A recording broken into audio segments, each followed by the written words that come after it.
Shalom saudara-saudara yang dikasihi Tuhan Yesus Kristus. Selamat berjumpa dalam renungan pada malam hari ini. Doa dan harapan saya saudara semua ada dalam keadaan yang baik, sehat, penuh sukacita, dan berlimpah berkat Tuhan. Sebelum kita mendengarkan renungan firman Tuhan, mari kita berdoa. Bapa Surgawi, Bapa dalam nama Tuhan Yesus Kristus, kami bersyukur Tuhan untuk penyertaan-Mu yang begitu luar biasa. Tuhan sudah menolong kami dalam segala tugas dan tanggung jawab kami. Kalau bukan karena Tuhan, kami tidak mampu. Tapi karena pertolongan-Mu saja, kami dapat melewati semuanya. Saat ini kami mau mendengar sabda firman-Mu. Jamahlah hati kami, lembutkan ya Tuhan, supaya dengan sukacita kami menerima kebenaran firman-Mu dan menghidupinya dalam hidup kami setiap hari. Dalam nama Tuhan Yesus kami berdoa. Haleluya. Amin. Saudara yang dikasihi Tuhan, ayat renungan kita pada saat ini terdapat dalam 2 Samuel pasal 21 ayat 22. Tertulis demikian. Keempat orang ini termasuk keturunan raksasa di Gad. Mereka tewas oleh tangan Daud dan oleh tangan orang-orangnya. Saudara yang dikasihi Tuhan, mengapa perjanjian lama memuat banyak peperangan dan mengapa Tuhan mengizinkan perang terjadi? Pertanyaan seperti ini biasanya diajukan oleh 3 macam orang, yaitu yang skeptis terhadap Alkitab, yang tidak percaya kepada Tuhan, dan yang percaya tapi ingin tahu mengapa. Perang antar bangsa bukan hanya ada di zaman perjanjian lama, tapi ada sampai sekarang ini. Konflik antar negara, bahkan antar suku bangsa, masih mewarnai kehidupan kita sampai di era saat ini. Dunia ini tidak hanya dihuni oleh orang-orang yang baik, tapi juga orang jahat. Bukan hanya orang yang benar, tapi juga orang-orang fasik.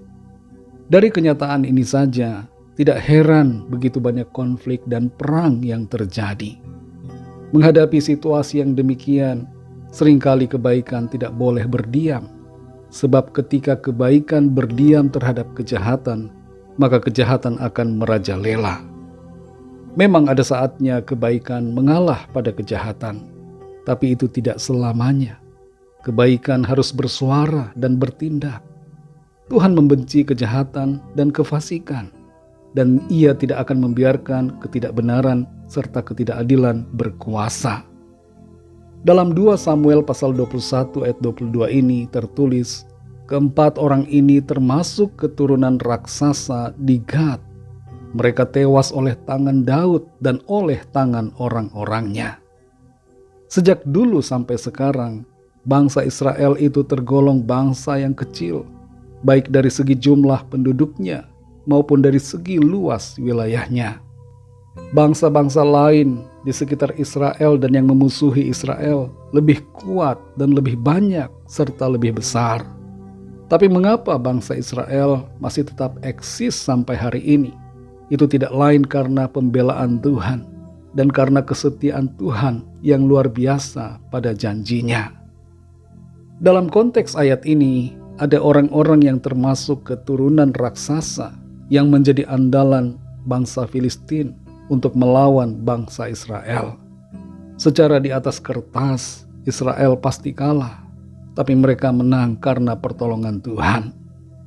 Kita melihat bahwa Tuhan selalu membela dan selalu menopang orang-orang pilihannya, dan Tuhan tidak pernah lupa pada janjinya.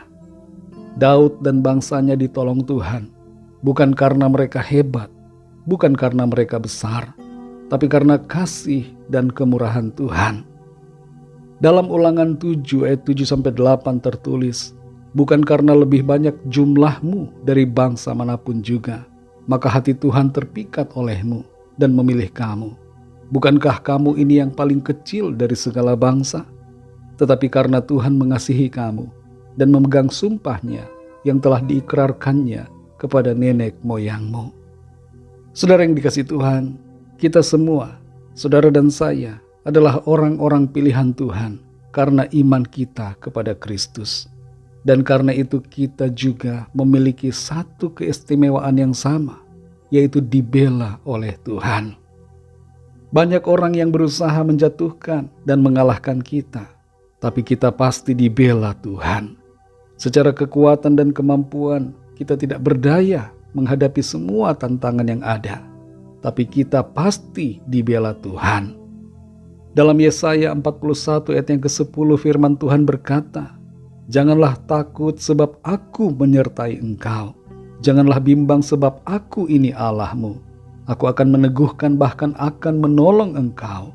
Aku akan memegang engkau dengan tangan kananku yang membawa kemenangan."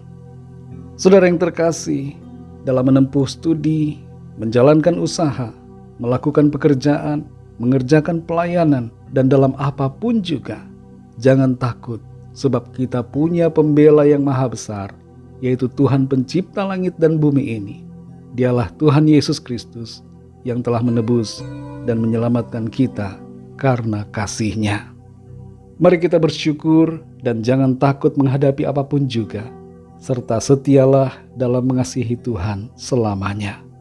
Tuhan selalu membela kita karena Dia setia. Mari kita berdoa.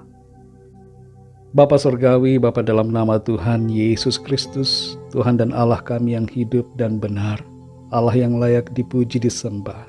Kami bersyukur untuk kebenaran firman-Mu yang sudah kami dengar. Kami bersyukur karena Tuhan selalu membela kami. Dan itu terjadi karena kasih-Mu yang sungguh besar kepada kami. Bukan karena kami hebat, bukan karena kami besar, bukan karena kami pintar, bukan karena sesuatu yang ada dalam diri kami, tapi semuanya karena kasih setia Tuhan. Maka Tuhan membela kami. Karena itu kami bersyukur Tuhan kepadamu, sebab Engkau sungguh sangat baik. Tuhan tidak pernah meninggalkan, tapi selalu bersama dan menopang kami. Tuhan membela dan memberikan kemenangan kepada kami. Ajar kami untuk selalu setia kepadamu Tuhan, dengar-dengaran dan taat selalu kepadamu, mengasihimu dengan segenap hati kami. Ajar kami untuk tidak melupakan Tuhan, tapi selalu mengingat Engkau dalam hidup kami dan menyembah-Mu senantiasa. Terima kasih untuk firman-Mu. Malam hari ini kembali kami akan beristirahat. Kami mohon berkat perlindungan Tuhan atas setiap kami. Berikan kami tidur yang nyenyak, istirahat yang baik sepanjang malam ini, dan bangunkan kembali dengan kekuatan yang baru. Tubuh yang sehat disegarkan Tuhan. Kami bawa setiap pergumulan kami masing-masing kepadamu. Biarlah Tuhan menjamah dan melawat setiap kami, menyembuhkan yang sakit, menguatkan yang lemah, melepaskan yang terikat terbelenggu dosa dan kuasa kegelapan, memberikan semangat baru kepada yang tiada berdaya, dan menyatakan kuasa mujizat-Mu yang ajaib bagi setiap kami yang sedang dalam persoalan. Ampuni kami Tuhan akan kesalahan kami, seperti kami juga mengampuni orang yang bersalah kepada kami. Kami serahkan segala sesuatunya ke dalam tangan kasih-Mu.